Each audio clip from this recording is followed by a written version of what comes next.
বন্ধুরা কেমন আছেন সবাই? আজকে কিন্তু আমার খেয়ে দিয়ে অনেক কাজ, আবার মনে করবেন না খেয়ে দিয়ে কোনো কাজ নেই, ঠিক আছে? আজকে অনেক কাজ। তো যাচ্ছি কাজে, অফিসিয়াল কাজে। অফিসের আদেশ মানতে হয়, না গিয়ে উপায় নাই। যত সমস্যাই হোক, যত বিপত্তি হোক। দেখুন বন্ধুরা, এখনো পর্যন্ত কোনো লোকালয়ের খোঁজ মিলছে না। অর্থাৎ আর কতটুকু চালালে যে লোকালয় পাবো।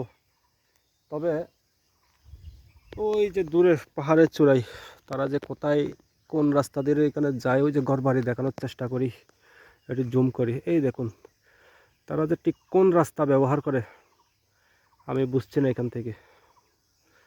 এখানে কি আদৌ গাড়ি যাওয়ার বা মোটরসাইকেল যাওয়ার কোনো রাস্তা আছে? থাকলে থাকতে পারে দূরের মতো।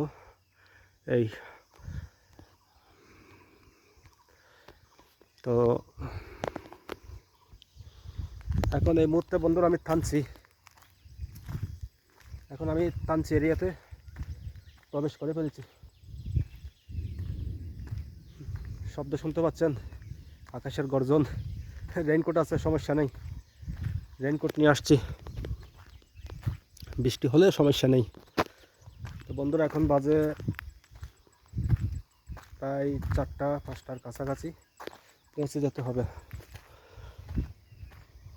বন্ধুরা আমার পিছনে যেগুলো দেখছেন, এখান থেকে মেঘ পাহাড় শুরু। আর ওই যে পিছনে দূরে অলরেডি ওইগুলো, ওটা এক টুকরা মেঘ। ওই যে ওইটা এক টুকরা মেঘ। তো মেঘটা যদি এখানে আসে তো মেঘটা দেখা যাবে। আর দূরে স্টেপ বাই স্টেপ কিছু ঘরের মতো মনে হচ্ছে, আসলে কিন্তু এগুলো ঘর না, এগুলো জুম চাষ করে।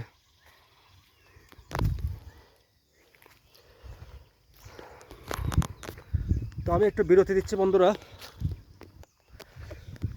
মাঝে মাঝে একটু বিরতি দিতে হয়, কারণ বাইকের ইঞ্জিন ওভারহিট হয়ে যায়। কেননা বাইকেরও পরিশ্রম হয়, একবার উপরে একবার নিচে, একবার উপরে একবার নিচে। আর উপরে তো উঠছি খবর নাই, নিচের দিকে নামছি খবর নাই। আর একদম এগুলো হচ্ছে পাহাড়ের টপ লেভেল বন্ধুরা। নিচে একদম 1000-1200 ফিট গভীর, কিন্তু এটা 1000 থেকে 1200 ফিট গভীর। আসলে বোঝা যায় না, মোবাইলে ক্যামেরা সব জঙ্গল, আমি কিন্তু খালি চোখে স্পষ্ট দেখছি।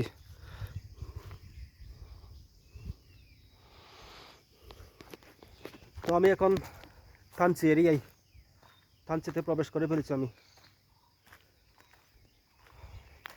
বন্ধুরা একটু বিরতি দিয়ে বাইককে, নিয়ম হচ্ছে প্রথম 1 ঘন্টা আপনি চালাবেন, তখন বাইক শুরুতে শীতল থাকে, ঠান্ডা থাকে। এরপরে প্রতি আধা ঘন্টা অন্তর অন্তর বাইককে রিল্যাক্স দিবেন। অর্থাৎ লোহা যদি গরম হয়, লোহা নরম হয়ে যায়, বাইকের প্রতিটা পার্টস প্রিমিয়াম নরম হয়ে যায়। তো বাইকের প্রিমিয়াম ইঞ্জিনের যন্ত্রাংশ বা ভিতরে যেগুলো দাঁতের মতো কাটা কাটা আছে ঘুরে, প্রত্যেকটাই ওভারহিট হয়ে যায়। ওভারহিট হলে লোহা, তাপমাত্রায় লোহা কিন্তু গরম হয়, আর গরম হলে প্রতিটা ঘর্ষণ মর্দনে লোহা ক্ষয় যায়। তো এই ক্ষয় রোধ করার জন্য আপনি প্রথম 1 ঘন্টা যখন স্টার্ট করবেন ফার্স্ট, এরপরে প্রতি আধা ঘন্টা অন্তর অন্তর যেখানে যান বাইককে একটু রিল্যাক্স দিবেন, যেন বাইকের ইঞ্জিন ওভারহিট না হয়। আর যদি ওভারহিট হয়ে যায়, কোনো সমস্যা হয়ে যায়, তাহলে তো বুঝতেই পারছেন এই এলাকায় আপনার কি হবে। আর তাছাড়া বিশ্বাস করেন না করেন, এই 4 ঘন্টার মধ্যে একটা গাড়িরও দেখা পেলাম না।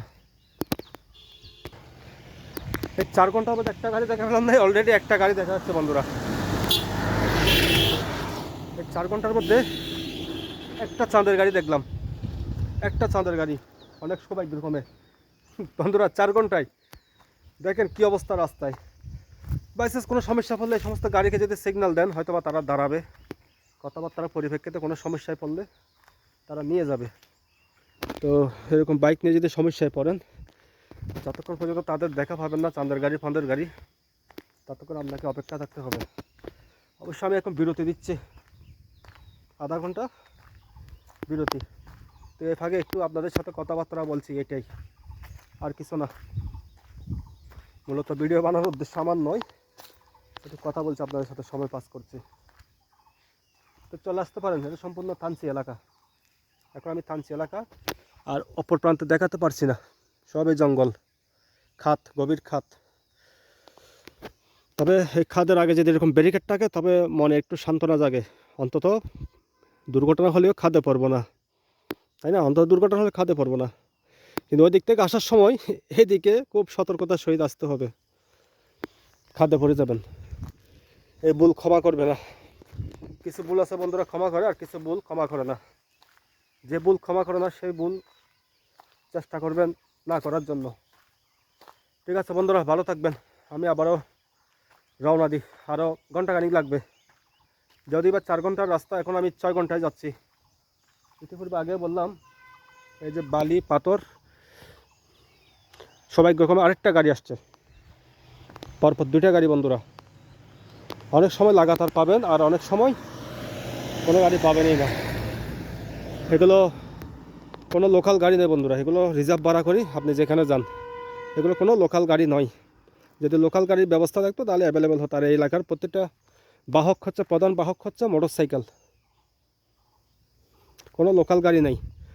আর এখানে বেশি উঁচু নিচু হওয়ার কারণে সিএনজিও চলে না, এমনকি তেলের সিএনজিও চলে না। ঠিক আছে বন্ধুরা, রওনা দেওয়া যাক, ভালো থাকবেন।